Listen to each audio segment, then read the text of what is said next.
Baik, jadi dapat kami jelaskan ya bahwa laporan klien kami atas nama Dr. Andreas Henry Situmkir itu pada intinya bahwa yang dilaporkan dengan inisial S sekarang kasusnya sudah menjadi tersangka ya.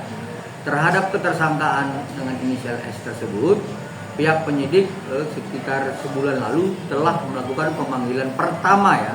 Pemanggilan pertama untuk dimintai keterangan lanjutan terhadap apa yang sudah dilakukan oleh penyidik terhadap statusnya menjadi tersangka seperti itu. Tetapi sampai dengan sekarang kami belum mendapatkan informasi apapun ya untuk pemanggilan kedua terhadap tersangka dengan inisial S.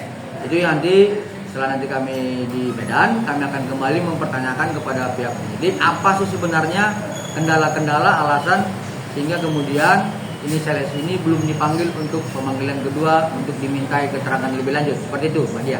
Secara ketentuan hukum acara itu kan kewenangan penyidik ya.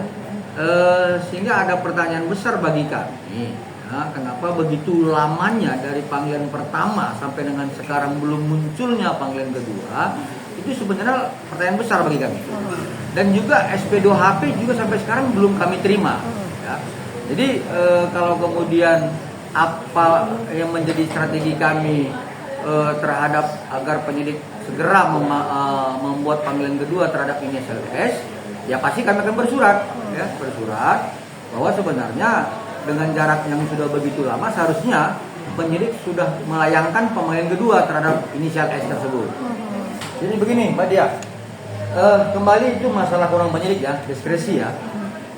Tetapi kami tidak akan melihat atau menempatkan satu fokus kemana yang harus kita fokuskan begitu. Tetapi pada prinsipnya adalah kami berharap dengan banyaknya laporan ya pihak-pihak lain ya, khususnya itu ada klien kami Dr. Andreas Henry Situmkir dan Dr. Mufid di Polres Tangsel, kami berharap bahwa dengan itu unsur subjektif itu telah berubah menjadi objektif sebagaimana pasal 21 ayat 1, sehingga kalau kemudian nantinya inisial S ini datang memenuhi panggilan kedua di Polrestabes Medan, ya kami berharap dia akan ditahan agar tidak melakukan pidana yang berulang kembali. Kan kita sudah lihat secara brutal dan jelas beliau itu melakukan perbuatan-perbuatan yang berulang ya di media sosialnya sendiri, menyerang pihak-pihak lain, bahkan saya sendiri pun dijelek-jelekan begitu. Padahal saya ini sebagai kuasa hukum yang menjalankan amanah Undang-Undang 18 tahun 2003 sebagai profesi advokat. Saya pikir dia berharap ya seperti itu. Nah, jadi penyidik untuk menenteramkan ini, ketika nanti ada panggilan kedua, ya segeralah untuk dilakukan penahanan seperti itu. Nah, ya.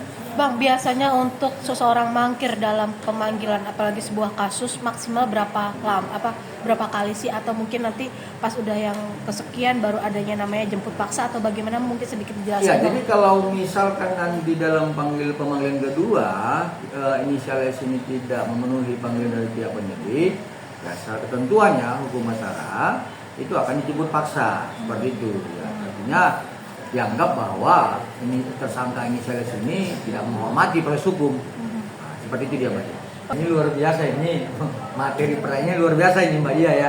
Sebenarnya kalau kami boleh berpendapat, ini tersangka inisial S ini bukan menggampangkan atau menyepelekan kami sebagai pelapor ya, tetapi sebenarnya menggampangkan atau merendahkan proses hukum. Ya seharusnya penyidik ini yang merasa, nah ini kenapa proses hukum disepelekan seperti ini, direndahkan seperti ini, bertindak dong. Ya, ini saya anggap ini bukan klien kami yang disepelekan atau direndahkan oleh pihak tersangka inisial S, tetapi penyidik itu sendirilah yang menurut kami, ya proses hukum itu sendiri yang menurut kami direndahkan oleh tersangka inisial itu sendiri. Oke. Ya, jadi dalam pasal 184 KUHP ya itu ada 5 alat bukti. Ya, kita sudah memenuhi itu ada 3 alat bukti ya. 1 keterangan saksi, kemudian keterangan ahli, lalu berbentuk yang ketiga adalah berbentuk petunjuk ya. Kalau keterangan ahli itu kita ambil dari keterangan ahli pidana, bahasa, ITE dan Komdigi. Dan kemudian kalau yang keterangan saksi adalah keterangan saksi dari kerabat dari klien kami itu sendiri. Dan terkait masalah petunjuk, itu merupakan konten dari tersangka inisial S, ya, yang di situ jelas menyebutkan Fix bukan dokter tapi justiper dengan captionnya penipu. Ya, itu alat bukti petunjuk yang kita sajikan kepada penyidik seperti itu. Oke. Kalau masalah jadwal ini saya tidak tahu.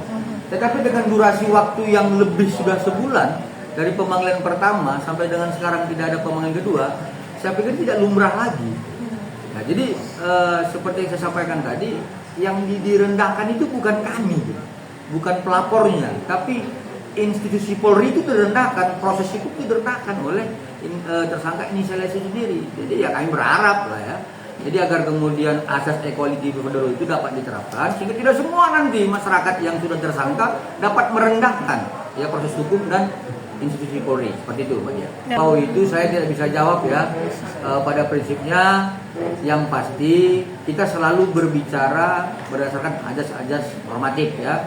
Ya sering saya sampaikan kalau saya ngebacot pasal ya, bukan ngebacot opini-opini yang nggak jelas karena saya advokat ya.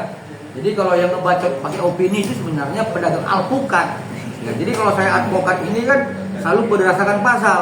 Ya pasal 21 ayat 1 KUHP ya. Kalau misalkan dengan berulang-ulang melakukan pidana ya sebaiknya ditahan. Ya, tujuan kita apa? Agar untuk tidak melakukan pidana berulang dan menjaga ketertiban. Saya pikir seperti itu. Kalau soal permainan ya dari penyidik saya tidak mau terlampau seujun ya. Nanti karena begini, itu kayak seperti band Sukatani ya kan. Jadi jangan seperti itu ya. Walaupun memang mungkin band Sukatani pernah melihat pembuktian seperti itu, tapi saya tidak mau menduga seperti itu. Dan harapan saya ya agar dugaan-dugaan masyarakat adanya permainan-permainan seperti itu dapat dihilangkan, dapat tidak lagi menjadi sebuah pendapat masyarakat yang nyata. Ya, laksanakanlah hukum normatif sebagaimana dia dalam KUHP. Ya, segera lakukan pemanggilan kedua tanpa memikirkan kanan kiri atas bawah. Karena itu aturan-aturan ketentuan yang harus dilaksanakan oleh penyidik. Ya, jangan nanti kalau tukang becak yang di Medan melakukan kesalahan segera ditangkap, ini enggak seperti itu. Jadi ajas hukumnya equality before the law itu ya saya harap dapat ditegaskanlah seperti itu, Mbak Dia. Ya, kembali kepada prinsip bahwa penyidik itu harus segera melaksanakan hukum acara, itu pertama. Nah yang kedua, saya mau sampaikan ya, siapapun yang di sekitar tersangka dengan inisial S ya, baik rekan sejawat saya, ada ajas hukum nullum delictum nulla puna sine previa lege punali. Ya itu harus dipahami. Jadi jangan begini, jangan selalu mendudukan klien kami itu melakukan sebuah dugaan tindak pidana, ya, tapi kemudian tidak dapat menyebutkan pasalnya gitu.